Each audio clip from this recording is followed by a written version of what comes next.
அனைவருக்கும் இனிய வணக்கங்கள் நண்பர்களே. வெற்றிக்கான வெற்றிடம் எப்போதும் இருந்துகிட்டே தான் இருக்கும். ஒருத்தவங்க ஒரு முயற்சியை பண்ணிட்டாங்க அப்படிங்கிறதுக்காக அந்த விஷயத்துல அவங்க ஜெயிச்சிட்டாங்க அப்படிங்கிறதா நம்மளால அதுல போய் ஜெயிக்க முடியும் அப்படிங்கிறது அர்த்தமே கிடையாது நண்பர்களே. வில்லேஜ் ஃபுட் ஃபேக்டரின்னு சொல்லிட்டு யூடியூப் சேனல் வந்து பெருசா வளர்ந்துட்டு வந்துட்டு உங்களுக்கு தெரியும், ஆரம்பத்தில் அவ்வளவு வைரல் ஆச்சு வீடியோஸ் எல்லாமே. ஆனால் அதை தாண்டி எப்படி ஒருத்தவங்க ஜெயிக்க போறாங்கன்னு சொல்லிட்டு எல்லாருமே யோசிச்சுக்கிட்டு இருக்கும்போது வில்லேஜ் குக்கிங் சேனல் சொல்லிட்டு ஒரு டீம் ஒன்று வராங்க. இன்னைக்கு 23 மில்லியன் சப்ஸ்கிரைபர்ஸோட பெருசா வந்து ஜெயிச்சிருக்காங்க. அப்ப ஏற்கனவே ஒருத்தவங்க விஷயத்த பண்ணிட்டாங்க, அதை பெருசா ஜெயிச்சிட்டாங்க, அதுல போய் நம்ம என்ன பண்றதுன்னு யோசிக்காம அதுல உங்களால என்ன புதுமையா போகுது அப்படின்னு பாருங்க. நம்மளே எவ்வளவோ வந்து பாத்தீங்கன்னா ஃபுட் பிளாக்ஸ் இருந்தாலுமே கூட இன்னைக்கு வந்து இர்ஃபான் நியூஸ் அப்படிங்கிற சேனல் பெருசா வளர்ந்து வந்துட்டு இருக்குது. அப்ப அடுத்தது இர்ஃபான் நியூஸ் வந்து யாரும் ஜெயிக்க போறாங்க அப்படிங்கிறத இண்டஸ்ட்ரியில மிகப்பெரிய ஒரு கேள்வியா இருக்கு. அப்ப வெற்றிக்கான வெற்றிடம் இருந்துட்டே தான் இருக்குது.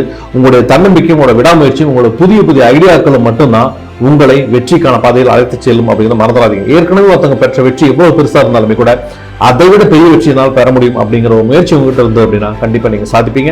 இந்த சேனலை ஃபாலோ பண்ணிக்கோங்க. மீண்டும் உயர்த்த சந்திக்க நம்புறேன்.